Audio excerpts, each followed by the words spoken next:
savez qu'il y a un mystère quelque part concernant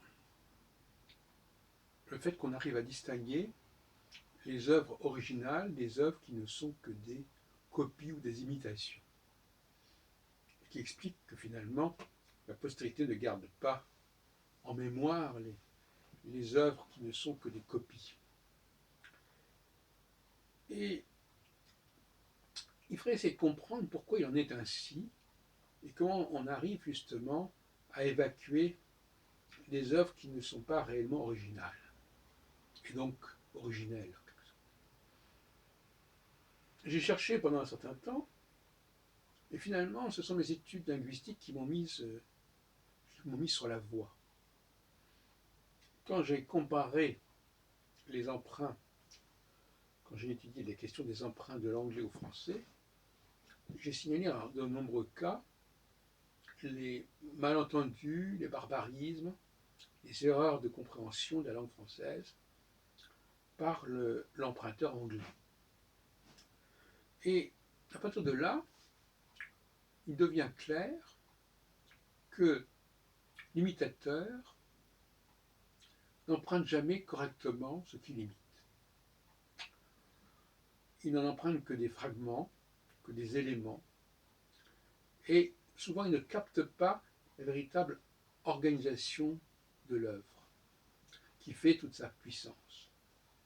Et c'est pour cela, finalement, que les œuvres originales ont une puissance que n'ont pas les œuvres qui empruntent. Tout simplement parce que ces œuvres qui empruntent, elles empruntent mal, et elles empruntent des éléments qui ne sont pas forcément fondamentaux, d'autant plus que souvent les créateurs eux-mêmes n'ont pas une conscience absolue de ce qui fait leur œuvre, de ce qui fait le génie de leur œuvre. Ça les dépasse. Et par conséquent, de même que d'ailleurs, entre parenthèses, si on demande à quelqu'un d'écrire la langue française, dans toute sa complexité, il y en a très peu qui sont capables de le faire. A fortiori, des gens qui veulent emprunter au français, les langues qui veulent emprunter au français, l'empruntent souvent de manière maladroite et erronée. Ce qui fait que vous n'avez qu'à regarder des gens qui parlent français, qui parlent mal le français, ça passe pas. Ça sonne faux. Que ce soit parce que l'accent n'est pas le bon, parce que le rythme de la langue n'est pas le bon, et encore bien entendu parce que la grammaire n'est pas la bonne, ou parce que la prononciation n'est pas la bonne, etc.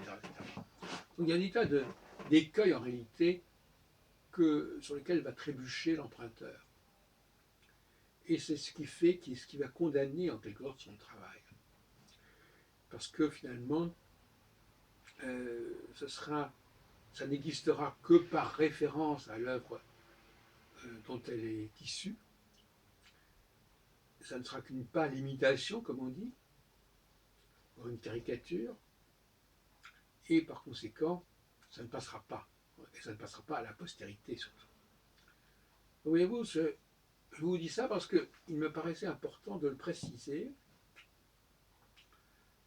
et de montrer que on ne peut pas tricher. Celui qui fait semblant, celui qui s'approprie quelque chose qui ne lui appartient pas, ça se sent. Ça se sent parce que finalement, ce qu'il a pris, c'est souvent superficiel par rapport à ce qu'il a emprunté. Ça n'épuise pas la richesse de ce qui a été emprunté, du modèle qu'on a copié. Et donc, par conséquent, il y a une sorte de viabilité, de vitalité de l'œuvre originelle qui ne se manifeste pas quand il s'agit d'une œuvre imitée. C'est assez rassurant d'ailleurs, mais il faut que cela se sache.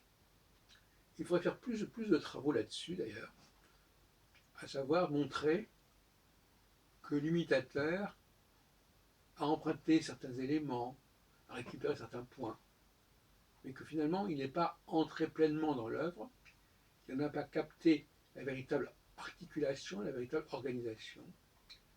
Et c'est là que le bas blesse, parce que ce qui va donner ne sera pas viable, quelque part. Et elle a un vice de forme, si vous voulez, qui peut difficilement être évité, parce que celui qui le fait de lui-même, au fond, même s'il ne sait pas ce qu'il fait, il le fait. Et donc tout ce qui doit se faire. Mais celui qui le fait simplement dans le domaine de la conscience, et qui ne pénètre pas pleinement dans l'œuvre qu'il veut prendre, qu'il veut s'approprier, eh bien, il est voué à l'échec finalement. Voilà ce que je voulais vous dire sur cette question extrêmement délicate de l'emprunt, de la copie et de l'imitation.